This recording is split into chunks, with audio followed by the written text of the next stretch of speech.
पण आज आसमानी संकटानं सुद्धा आमच्यावर कहर केला की ज्या झाडाखाली बसून मोसंब्या खाल्ल्या तर लाज वाटायला पाहिजे त्या अधिकाऱ्यांना। 10 लाखाचं घर बांधलंय, माझ्या ओट्यावर बसून पाणी केली, मग काय एका दिवसात घर बांधलं का? आम्ही लोकांनी कोणाच्या दलालाच्या माध्यमातून गेलो नाही। दलालाच्या माध्यमातून गेलो असतो 10-20% हातावर टेकले असते तर मला वाटतं यांचं घर 10चं नाही 20चं दाखवलं असतं, पत्राचं जेव्हा RCC दाखवलं असतं ना। असं झालंय ना। तुम्ही आत्महत्येला प्रवृत्त करता का? पोलिसांना काही घेणं देणं नाही। DYSPंना आम्ही ते पत्र टाकलंय, काहीच फरक पडत नाही। आंदोलन करा, फाशी घ्या किंवा काय करा, दलाल सोडून तोडीपाणी करायची नंतर काहीतरी करायचं।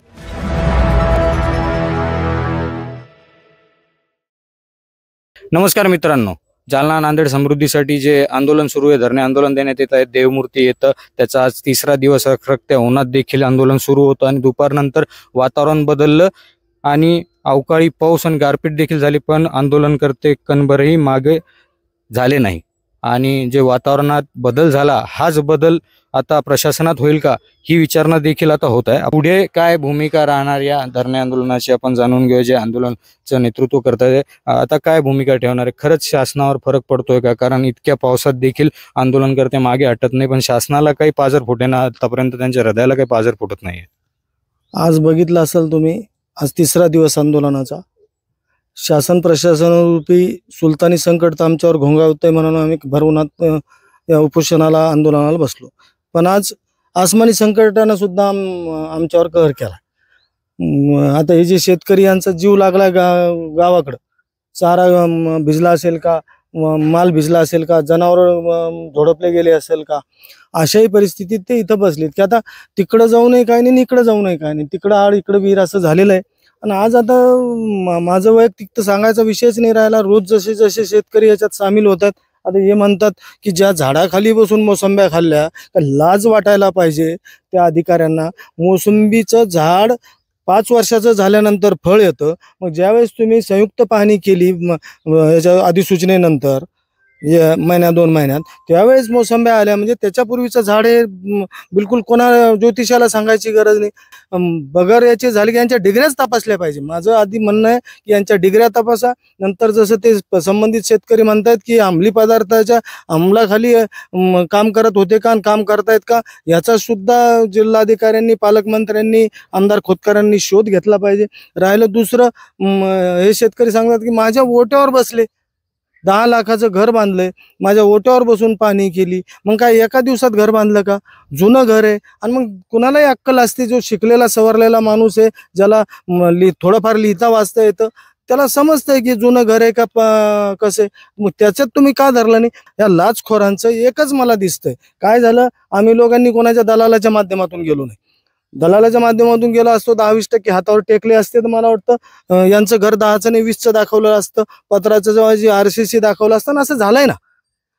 निधोण्याचं इंटरचेंज असेल, सिडको असेल, यापूर्वीचं प्रोजेक्ट असेल, आणि आणखीन कुठे जे आम्ही रोज जे आपण बघतो त्याच्यात हे असं होतंय ना। मग हे असं जर करणार असेल तर काय करायचं? आता का आसमानी संकट, सुलतानी संकट सगळंच मागं लागले। अशा परिस्थितीत जसे कोल्हेंनी सांगितलं की आम्हाला आत्महत्या करण्याशिवाय पर्याय नाही, तर मग अशाही आत्महत्या वाढायला लागल्या आणि तुम्ही आत्महत्येला प्रवृत्त करता का? आजही 3 दिवस झाले, साधी कोणाची विचारणा नाही। मेन म्हणजे आंदोलन स्थळी पोलिसांचा बंदोबस्त किंवा पोलिसांचा एक राऊंड असला पाहिजे। पोलिसांना काही घेणं देणं नाही। DYSPंना आम्ही ते पत्र टाकलंय, त्याचं बातमीचं कात्रण टाकलंय की आम्ही असं असं बसतोय, एखादी विचारणा झाली पाहिजे किंवा, आणि मेन म्हणजे यांना काहीच फरक पडत नाही। आंदोलन करा, फाशी घ्या किंवा काय करा, पण तरीही आम्ही मागे हटणार नाही। आम्ही इंचभर म्हणजे देणार नाही, म्हणजे देणारच नाही जमिनी। तुम्ही काही तिकडं दुनियाचं करा, आम्हाला भीती दाखवा, काय करा, याच्यातून मार्ग काढा। कारण की ह्या तिढा वाढत वाढत जाईल, कारण की जमिनीचा 10%च मोबदला देताय तुम्ही। काल ते माजी सैनिकाची व्यथा होती, आज नवीन नवीन व्यथा आहे आणि हे पांगत जाईल। तर त्यामुळे मला तुमच्या माध्यमातून अशी विनंती आहे की याच्यातून किमान माहिती घ्या। आणि आज आणखीन एक मी माहिती घेतली, जिल्हाधिकारी, SDM आणि तुमचे हे काय म्हणतात त्याला, टाउन प्लॅनर यांची जिल्हास्तरीय समिती मूल्यांकन करत असते। मग यांनी काय करायचं असतं, जेव्हा अधिसूचनेच्या 3 वर्ष अगोदरचं रेडी रेकनर आणि त्या काळातले शासकीय म्हणजे हे झालेले खाजगीतले व्यवहार झालेले, त्याच्यात जे काय जास्त असेल त्याचा सार काढून त्याच्यातला मध्य काढून त्याचं ठरवायचं, तसं केलंच गेलं नाही ना. बरं तुम्ही काय झालं, आता इथली जमीन आहे, या जमिनीत जिथं आपण आहे ही बागायती 2 विहिरी 3 बोर सगळं इथं आहे. हे असताना जिरायती धरलेली आहे. बरं जिरायती धरलेली याच जमिनीतला एक हिस्सा 2020 मध्ये 12 लाखानं रजिस्ट्री झालेली. 5 लाखानं तुम्ही मूल्यांकन काढता, त्याचं 5चे 25 करता, जिथं की 12चे 60 करता आले असत्यांना. पण काहीतरी शिस्त या अधिकाऱ्यांच्या एकच आहे डोक्यात, की शेवटी काहीतरी दलाल सोडायचे, दलाल सोडून तोडीपाणी करायची, नंतर काहीतरी करायचं असं मला वाटतं. पण ते होणार नाही. तर हे तुमच्या माध्यमातून अशी विनंती आहे की लवकरात लवकर काहीतरी निर्णय घ्या. काय होईल इथून गेल्यानंतर, जसं ते म्हणतात आमच्या डोक्यात आत्महत्येचे विचार घोळतायत, ते असं फार मागात जाईल.